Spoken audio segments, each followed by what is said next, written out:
जीवन यापन के लिए। लेकिन क्या जीवन यापन ही जीवन है? जैसा कि दूसरा विषय है उन्नत समाज। अच्छा, समाज किसे कहते हैं? पाणिनि ने एक सूत्र दिया है, समुदो रजः पशुषु। इस सूत्र से समाज शब्द सिद्ध होता है, और समाज कहते हैं मनुष्यों के समुदाय को, और समझ कहते हैं पशुओं के समुदाय को। अच्छा, मनुष्य किसे कहते हैं?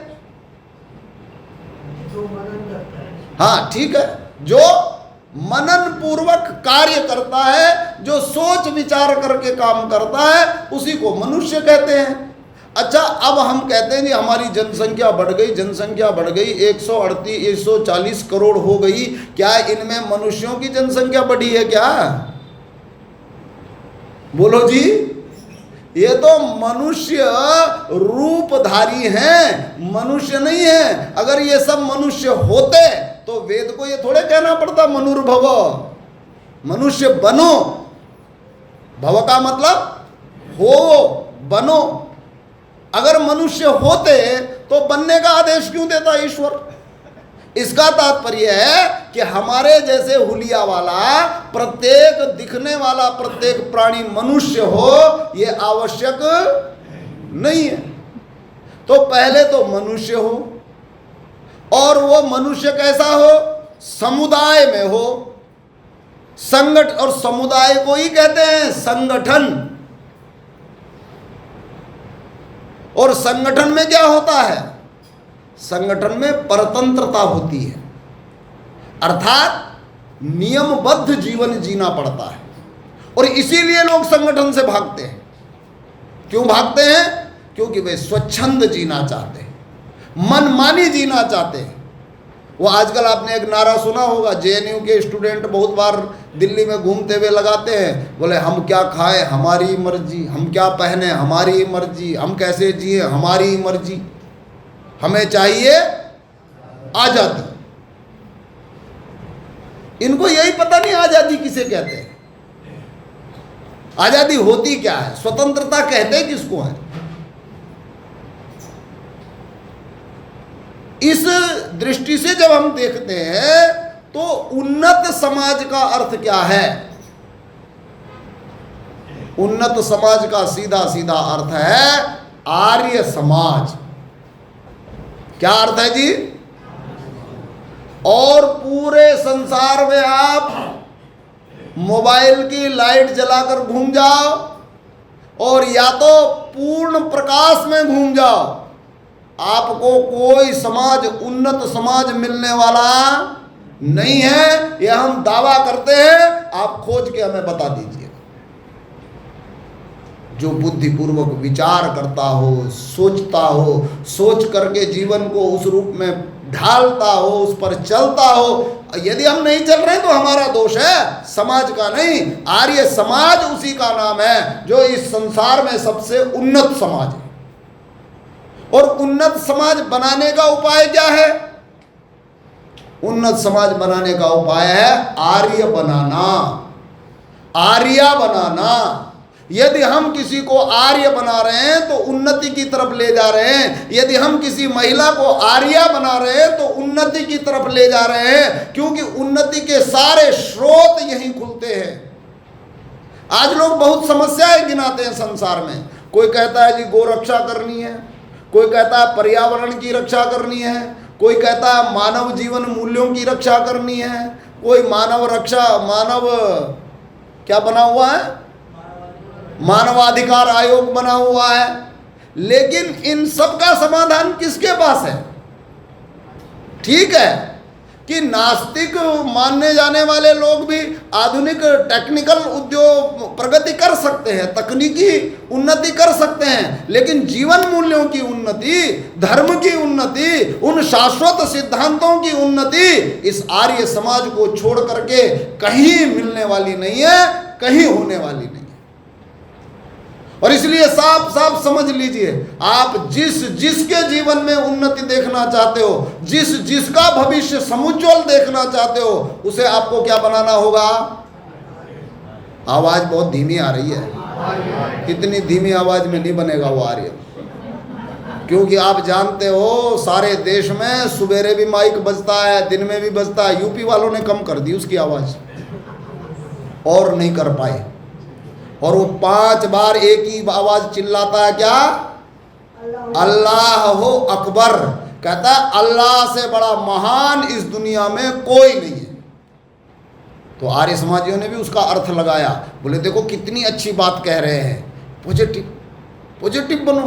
बोले परमात्मा से महान कोई नहीं है, लेकिन भाई परमात्मा का मतलब अल्लाह नहीं होता, क्योंकि अल्लाह एक देशी है, 7वें आसमान पे रहता है, और परमात्मा सर्वव्यापक है, कण कण में है। इसलिए कभी गफलत में मत आइएगा, संशय में मत पड़िएगा।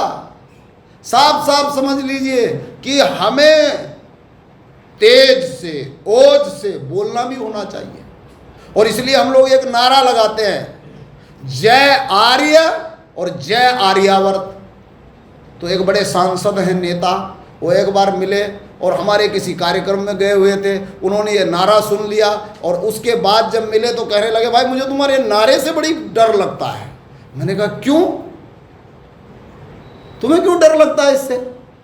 अरे आर्य तुम्हारे पूर्वज थे, हम उनकी जय कर रहे हैं, और आर्यावर्त हमारा देश है, हम इसकी जय कर रहे हैं। बोले नहीं, जिस तरीके से आप लोग लगाते हो। मैंने कहा हमारा तरीका तो इससे भी और आगे जाने वाला है, क्योंकि 140 करोड़ के कान में अगर आपको एक घोष करना है, अगर उनके मन मस्तिष्क में बिठाना है, तो आपको जोर से बोलना पड़ेगा।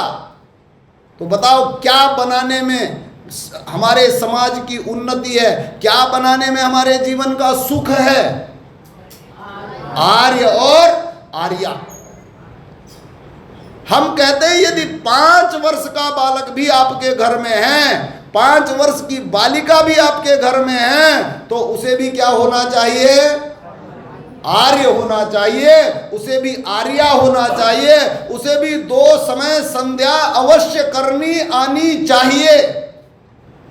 बहुत अच्छा है, प्यार से सिखाओ, लेकिन प्यार से न माने तो जबरदस्ती सिखाओ, पर सिखाओ। क्या सिखाओ? संध्या सिखाओ, उसे अपने साथ बिठाओ, उसे संध्या रटवाओ। वो लोग कहते हैं जी अर्थ नहीं आएगा तो मंत्र क्या करेंगे? अरे पहले मंत्र तो सीख लो। जिस व्यक्ति को अक्षर ना आता हो वो शब्द जानेगा, जिसको शब्द ना आते हो वाक्य बनाएगा, जिसको वाक्य ना आता हो पुस्तक लिखेगा, पढ़ेगा। कहाँ से? एक ही बात पकड़ करके बैठ जाते, अर्थ नहीं है तो इसका कोई महत्व नहीं है। बिल्कुल ऐसा नहीं है, शब्द का महत्व है। हाँ, अर्थ आवश्यक है, लेकिन पहले शब्द तो आए। जिसको शब्द ही ना आता हो अर्थ का क्या करेगा? तो शब्द दो, और शब्द आप दे सकते हो। अर्थ के लिए आपको किसी आचार्य के पास जाना पड़ेगा, किसी शास्त्री जी के पास, किसी आचार्य के पास, किसी विद्वान के पास। लेकिन शब्द आपने आर्य समाज में आते आते जब संध्या सीख ली है तो संध्या सिखानी चाहिए। जो अपने पास आ गया है उसे देना चाहिए, तो हम जीवन को सुखी बना पाएंगे, हम समाज को उन्नत बना पाएंगे। यदि हम समाज, क्योंकि वर्तमान में जो समाज है, अच्छा ये बताइए, समाज सहयोग पर चलने वाले का नाम है कि शोषण पर चलने वाले का नाम है? लेकिन वर्तमान समाज किस पर चल रहा है? आप लोगों ने बता ही दिया। ग्राहक दुकानदार का शोषण करना चाहता है, और दुकानदार ग्राहक का करना चाहता है। बड़ा छोटे का करना चाहता है, और छोटा बोले पापा जी कल मुझे मोबाइल चाहिए। पापा ने कहा तनख्वाह तो अभी बेटे 1 तारीख को मिलेगी। बोले मुझे कल चाहिए, नहीं तो सुसाइड कर लूंगा। ये क्या है?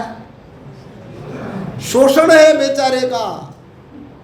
रात दिन लगा हुआ है, कमा रहा है, पैसा इकट्ठा कर रहा है, महीना का अंत आता है, जेब खाली हो जाती है, लेकिन उसको धमकी दे दी। अब बेचारा क्या करे, शोषित हो गया वो।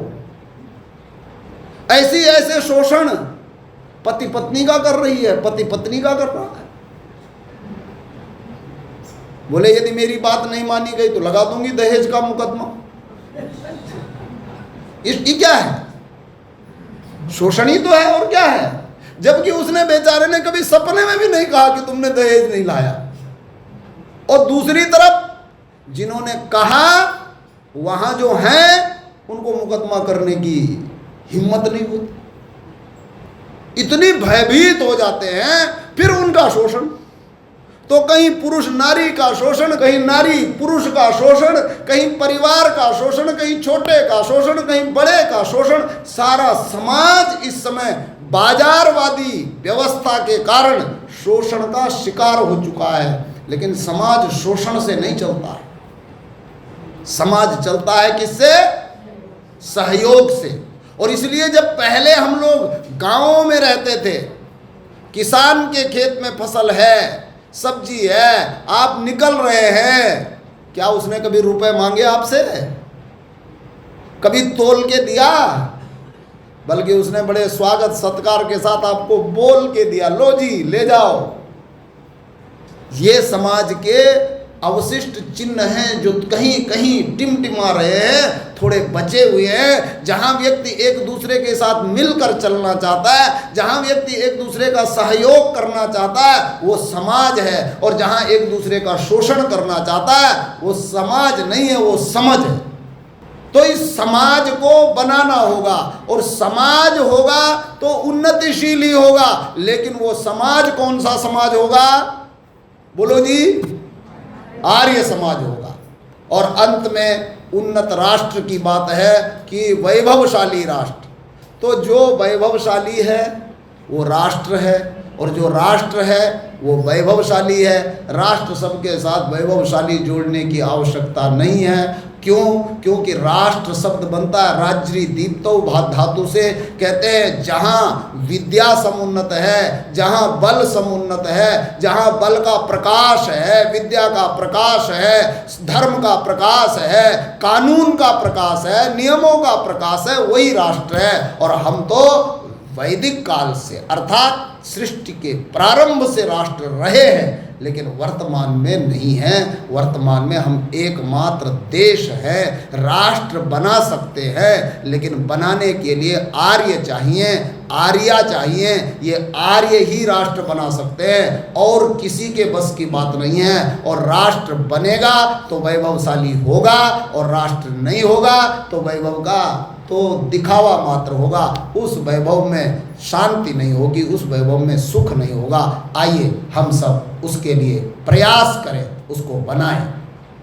इतना ही कहकर मैं अपनी वाणी को विराम देता हूँ। आप सब लोगों ने बड़े धैर्य से सुना, आप सबका धन्यवाद है। और जैसा कि मुझे विदित हुआ, यह आर्य समाज अपने निरंतर गतिविधियों में लगा रहता है। गुरुकुलों की सहायता, वेद विद्या के लिए प्रयत्न, और निर्धन जनों के जीवन में कुछ सुख हो, इसके लिए जो भी प्रयत्न जिन जिन लोगों के द्वारा हो रहा है और जितना जितना कर रहे हैं, उन सबको बहुत बहुत धन्यवाद, बहुत बहुत अभिनंदन। आप सबका धन्यवाद।